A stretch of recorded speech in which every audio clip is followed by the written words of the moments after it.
डरपोक नगर बहुत ही डरावना और रहस्यमय नगर था। वहां बहुत सारे लोग रहते थे, लेकिन सभी बहुत डरपोक थे। हर रात गांव में एक सिरकटी आत्मा घोड़े पर सवार होकर आती थी। जैसे ही लोगों को घोड़े की टापों की आवाज सुनाई देती, लोग डर के मारे अपने अपने घरों में भागने लगते। जो भी उस समय घर से बाहर रहता था, वह अगली सुबह नहीं देख पाता था। इसी डर से लोग शाम होते ही अपने अपने घरों में बंद हो जाते थे।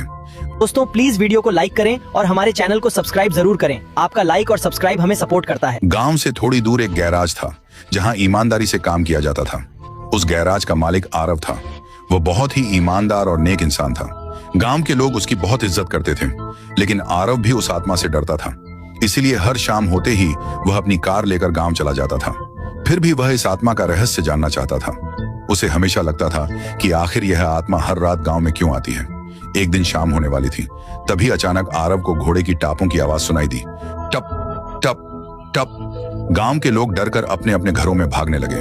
उसी समय आरव ने फैसला किया कि वह आज इस रहस्य का पता लगाकर रहेगा। वह गांव से दूर रहने वाले बाबा तेलीराम के पास पहुंचा और उन्हें डरपोक नगर की पूरी कहानी बताई। बाबा तेलीराम ने कहा, बेटा, सालों पहले इस गांव में टुंग टुंग नाम का एक लड़का रहता था। उसके पास एक घोड़ा और थोड़ी सी जमीन थी। वह बहुत सीधा और मेहनती लड़का था, लेकिन गांव के कुछ लालची गुंडों की नजर उसकी जमीन पर थी। एक रात उन लालची गुंडों ने टुंग टुंग को घेर लिया और उसकी हत्या कर दी। टुंग टुंग का घोड़ा यह सब अपनी आंखों से देख रहा था। बाबा ने आगे कहा, कुछ ही महीनों बाद उन लालची गुंडों की भी रहस्यमयी तरीके से मौत होने लगी। जब उनकी लाशें मिली तो उनका सिर नहीं था। तभी से टुंग टुंग की आत्मा हर रात घोड़े पर सवार होकर इस गांव में आती है। आरव ने डरते हुए पूछा, बाबा, इसे रोका कैसे जा सकता है? बाबा ने कहा, बेटा, इसे रोका नहीं जा सकता और पूर्णिमा की रात इसकी शक्तियां दोगुनी हो जाती हैं। यह सुनकर आरव डर गया। वह वापस गांव आ गया। कुछ दिनों बाद पूर्णिमा की रात आ गई। पूरे गांव में डर का माहौल था। आरव ने तय किया कि वह आज रात ही गांव छोड़कर भाग जाएगा। शाम होते ही लोग अपने अपने घरों में भागने लगे और दरवाजे बंद करने लगे। तभी अचानक वहीं घोड़े की टापों की आवाज सुनाई दी। ठप ठप ठप। आरव ने तुरंत अपनी कार स्टार्ट की और गांव छोड़कर भागने लगा।